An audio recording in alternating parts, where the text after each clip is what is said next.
So hello hello hello guys, क्या हाल चाल। I hope तो आप सब मस्त होंगे, जबरदस्त होंगे। आज मैं आप लोगों के लिए एक अमेजिंग वीडियो लेके आया हूँ क्लास 12 स्टूडेंट्स के लिए। स्टूडेंट्स, जो आपकी अकाउंटेंसी सब्जेक्ट है, तो उसके अंदर आज मैं ये बताऊंगा कि आप कैसे क्लास 12 के अंदर अकाउंटेंसी के अंदर है ना एक बहुत अच्छा स्कोर कर सकते हो। 100/100 स्कोर कर सकते हो। 90+ या 95+ जो स्कोर है वो आप कर सकते हो अपने बोर्ड एग्जाम्स के अंदर। तो उसके लिए क्या है, आपको कुछ स्ट्रेटेजीज है ना एडप्ट करनी पड़ेगी इस सब्जेक्ट को पढ़ते हुए, क्योंकि अकाउंटेंसी क्या होती है, कंप्लीटली प्रैक्टिकल सब्जेक्ट है। 95% प्रैक्टिकल, 5% थोड़ा बहुत थ्योरी का पार्ट आता है। बट इस प्रैक्टिकल सब्जेक्ट को आप किस तरीके से है ना, मतलब कि अपनी प्रिपरेशन ड्यूरेशन है उसके अंदर कुछ पॉइंट्स आप ध्यान रखकर कैसे आप बहुत अच्छा इस अकाउंटेंसी के अंदर कर सकते हो, तो उसके रिगार्डिंग मैं आपको कुछ पॉइंट्स बताऊंगा। तो यदि आप उन पॉइंट्स पर यदि थोड़ा सा फोकस करते हो, उन पॉइंट्स को आप अपने प्रिपरेशन टाइम पर, प्रिपरेशन ड्यूरेशन के अंदर यदि आप ध्यान रखते हो, तो डेफिनेटली आप ना 100/100 90+ स्कोर कर सकते हो। इसके अंदर कोई बड़ा टास्क नहीं है।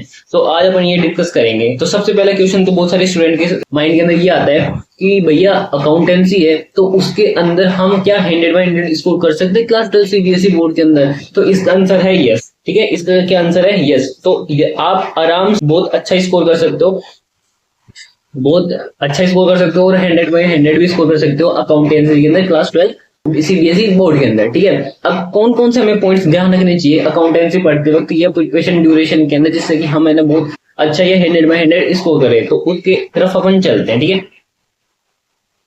तो देखो सबसे पहला पॉइंट आता है हमारे पास कंसेप्चुअल अंडरस्टैंडिंग। देखो जो भी आप चीजें पढ़ रहे हो ना, जितने भी आपके पास में चैप्टर्स है, पार्टनरशिप अकाउंट है, कंपनी अकाउंट है, फाइनेंशियल स्टेटमेंट वाला जो पार्ट है, तो इसमें जो भी आप चीजें पढ़ रहे हो ना वो कंसेप्चुअल पढ़ो कि वो कोई भी चीज हो रही है, किसी भी चीज का जो ट्रीटमेंट है वो कैसे हो रहा है, उसके पीछे क्या रीजन है। लाइक जैसे कि मैं आपको बताता हूँ, कंसेप्चुअल अंडरस्टैंडिंग, कोई भी चीज डेबिट हो रही है, ठीक है, कोई भी चीज क्रेडिट हो रही है, कोई भी चीज प्लस हो रही है, या कोई भी चीज माइनस हो रही है ना, तो ये इनका क्या रीजन है। यदि आपको ये रीजंस पता है ना, तो इससे क्या होगा कि एग्जाम के अंदर क्वेश्चन आएगा तो आपको माइंड जल्दी से क्लिक करेगा, यार ये तो प्लस होगा, ये तो डेबिट जाएगा, ये क्रेडिट जाएगा। या कभी कभार क्या होता है कि कभी कभी है ना ऐसे नए एडजस्टमेंट आ जाते हैं बोर्ड पेपर के अंदर, जो कि है ना जनरल लेवल नहीं पढ़े होते, स्टूडेंट्स नहीं पढ़े होते या ज्यादा फोकस नहीं करते, तो वहां पर नया पॉइंट आ गया ना। बट आपके कंसेप्ट क्लियर है तो डेफिनेटली आप उस क्वेश्चन को अच्छे सही तरीके से करेक्टली आप उसको अटेम्प्ट कर पाओगे और उसके अंदर मार्क्स स्कोर कर पाओगे। तो ये फायदा होता है यदि अपन कोई भी चीज कंसेप्चुअली पढ़ते हैं। इंडिया के अंदर है ना बहुत सारे जो टीचर्स है ना कॉमर्स के अंदर सही नहीं पढ़ाते। ठीक है,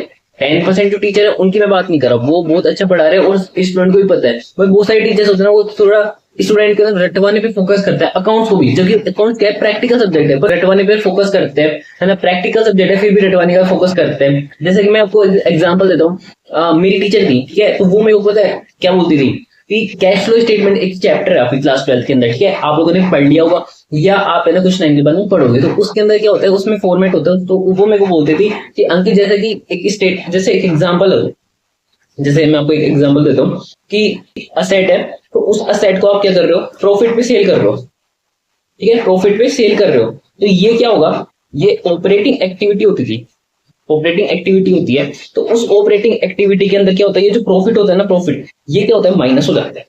तो ये प्रॉफिट माइनस होता है। और ये सेम असेट यदि आप या कोई भी असेट है वो आपने यदि लॉस पर सेल करी, तो ये वाले जो ऑपरेटिंग एक्टिविटी है ना, तो उसमें से क्या हो जाता है, प्लस हो जाता है। मैं दिमाग खपाता था, यार ये वाली चीज तो बुक के अंदर ही दे रखी है, आप क्या पढ़ा रहे हो मेरे को, ये चीज तो बुक के अंदर ही दे रखी है, आप मुझे ये बताओ ना कि ये चीज जैसे यदि प्रॉफिट है तो वो क्यों माइनस हो रहा है। ठीक है, यदि लॉस पर यदि मैं कोई असेट को सेल कर रहा हूँ तो वो प्लस क्यों हो रहा है, मुझे आप ये कंसेप्ट बताओ। आप operating activity cash flow statement पढ़ोगे ना, तो वहां पे ऑपरेटिंग एक्टिविटी में जैसे एक और चीज आती है, जैसे कोई भी करंट असेट है, करंट असेट की वैल्यू डिक्रीज हो रही है, तो अपन ऑपरेटिंग एक्टिविटी में प्लस कर देते हैं उसका अमाउंट। ठीक है, यदि मान लो कोई भी करंट असेट है उसकी वैल्यू इंक्रीज हो रही है, तो उसका जो अमाउंट है वो अपन डिक्रीज कर देते हैं ऑपरेटिंग एक्टिविटी के अंदर। अरे ये चीज तो किताब के अंदर ही लिख रखी है, आई मीन बुक के अंदर लिख रखी है, ये तो हमें फॉर्मेट में पता लग जाएगी यदि हम बुक पढ़ेंगे। तो आप क्या पढ़ा रहे हो, आप हमें ये बताओ ना कि इसके पीछे लॉजिक क्या है, क्यों प्लस माइनस हो रहा है। अब उनको आता ही नहीं था, अब नहीं आता है तो वो बताएंगे भी नहीं। तो इस तरीके के जो टीचर होते हैं ना वो भारतीय शिक्षा जगत में,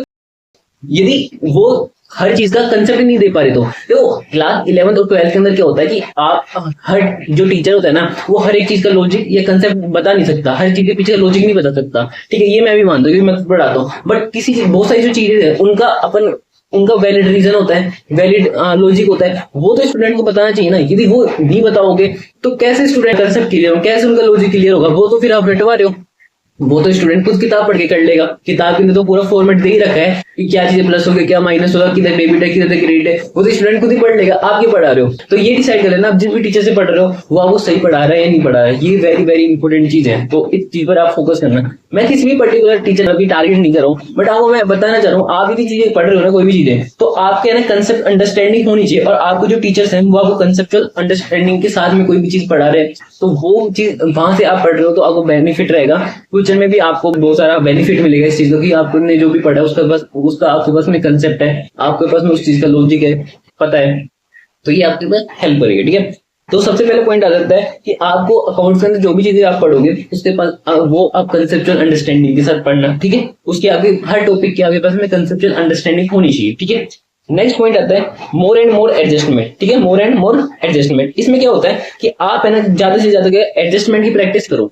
लाइक जैसे कि कोई भी असेट है, ठीक है, वो कोई भी असेट है उसकी वैल्यू कम हो रही है, उसकी वैल्यू कम हो रही है तो वो रिवैल्यूएशन अकाउंट के अंदर डेबिट साइड में आ जाता है। ठीक है, कोई भी असेट है उसकी वैल्यू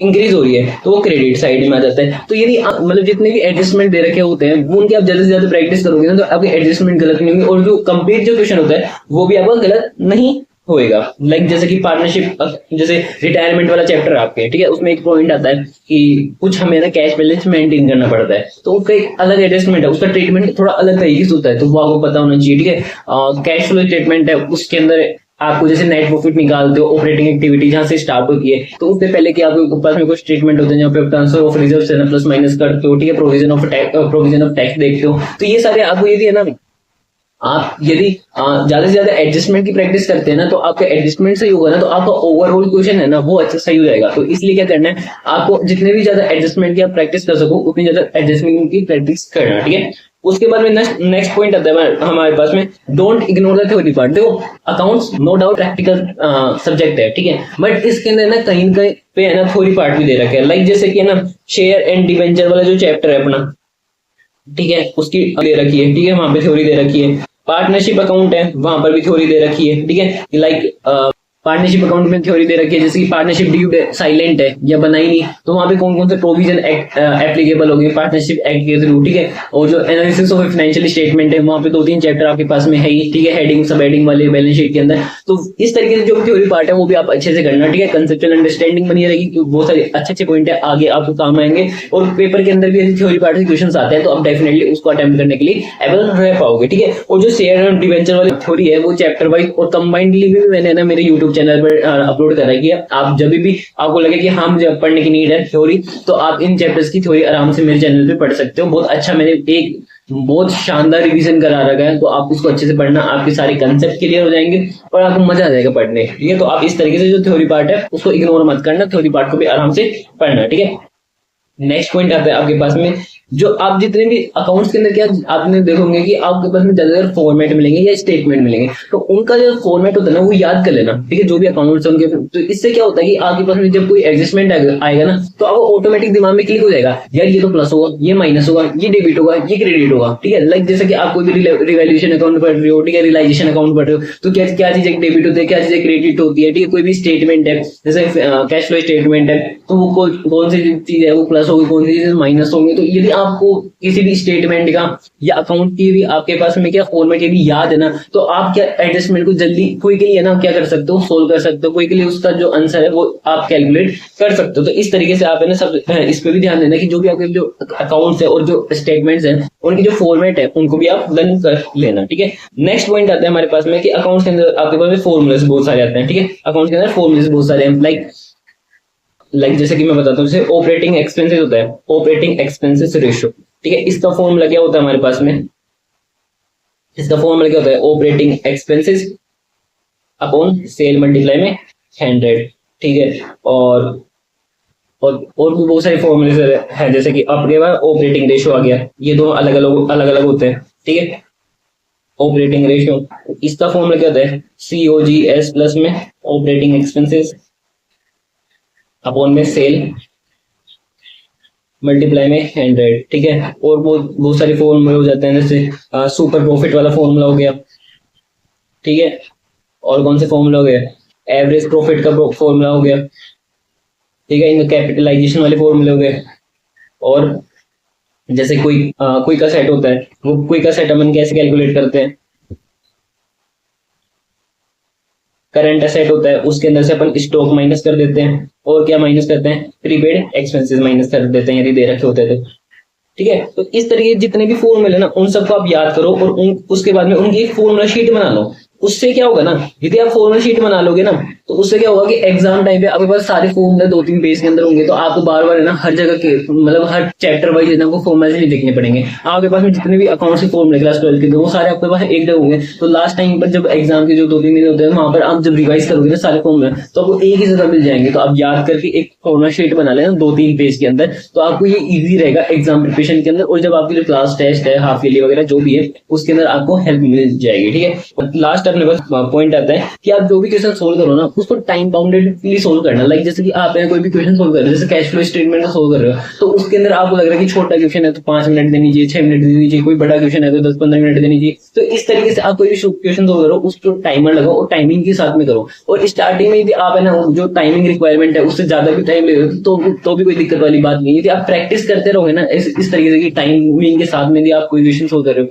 तो डेफिनेटली आप है ना आपकी स्पीड है ना थोड़ी सी फास्ट हो जाएगी, जिससे कि क्या होगा कि आप एग्जाम टाइम में आपका जो पेपर है वो कंप्लीटली अटेम्प्ट कर पाओगे।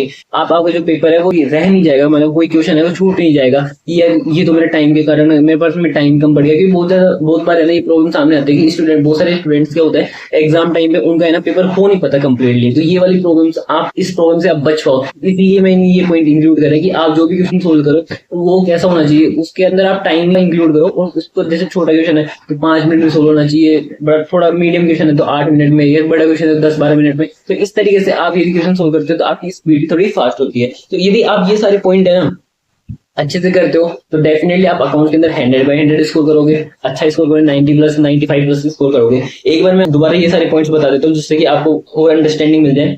ठीक है, सबसे पहला पॉइंट तो क्या आता है कि कंसेप्चुअल अंडरस्टैंडिंग के साथ में पढ़नी है अपने को अकाउंट्स। ठीक है, उसके बाद में ज्यादा से ज्यादा अपने को क्या करना है, ज्यादा से ज्यादा हमें क्या मोर एंड मोर एडजस्टमेंट, जितने भी ज्यादा एडजस्टमेंट की प्रैक्टिस कर सके उतनी ज्यादा एडजस्टमेंट की प्रैक्टिस करना है। उसके बाद में क्या करना है कि जो भी थ्योरी पार्ट है, ठीक है, अकाउंट्स के अंदर जो भी थ्योरी पार्ट दे रहे हैं उसको इग्नोर नहीं करना, उसको भी हमें पढ़कर जाना है। ठीक है, फिर नेक्स्ट पॉइंट हमारे पास में आता है, क्या आता है कि जितने भी हमारे पास जो अकाउंट्स के जो और जो स्टेटमेंट के जो फॉर्मेट दे रखे हैं वो भी हमें अच्छे से याद करने हैं। ठीक है, उसके बाद में क्या करना है कि जितने भी हमारे पास में जो फॉर्मूलाज है उन सबको क्या करना है, याद करना है। पूरे अकाउंट्स के अंदर जितने भी फॉर्मूलाज है उन सबको क्या करना है, याद करना है। और उनके बाद में उसकी एक फॉर्मूला शीट हमें बनानी है। और उसके बाद में क्या करना है, जो भी क्वेश्चन हम सोल्व करें वो एक पर्टिकुलर टाइम के अंदर हमारे सोल्व होना चाहिए। इस तरीके से यदि हम ये सारे पॉइंट्स को यदि हम कंसीडर करके ड्यूरेशन के अंदर यदि हम इम्प्लीमेंट करते हैं और फिर अकाउंट्स पढ़ते हैं तो डेफिनेटली आप बहुत अच्छा स्कोर करोगे। और यदि आपको अकाउंट से रिलेटेड कहाँ पर भी कोई भी क्वेश्चन, कोई भी एडजस्टमेंट के अंदर या किसी भी टॉपिक के अंदर आपको यदि प्रॉब्लम है, यदि कोई क्वेरी है तो हमें कमेंट बॉक्स में बता सकते हो, या फिर आप मेरे को ना आप मेरे टेलीग्राम ग्रुप के ज्वाइन हो सकते हो, वहां पर आप बता सकते हो, मैं आपको डेफिनेटली रिप्लाई कर दूंगा। और यदि आपने इस वीडियो को यहाँ तक देखा है ना तो प्लीज आप है ना मेरे को कमेंट बॉक्स में बताकर जाना कि आपको मेरी टिप्स कैसी लगी, ये वीडियो कैसी लगी। ये आपके लिए कमेंट होगा बट मेरे लिए मोटिवेशनल फैक्टर होगा। सो इस तरीके की वीडियो आपके पास में आती रहेगी। जो चैनल है उसको भी सब्सक्राइब कर लेना। इस तरीके की जो वीडियोस है वो आपके पास में आती रहेगी, जो कि आपके एग्जाम्स के लिए, जो आपकी जो प्रिपरेशन के लिए बहुत ज्यादा हेल्पफुल रहने वाली है। So the best from my side. So thank you.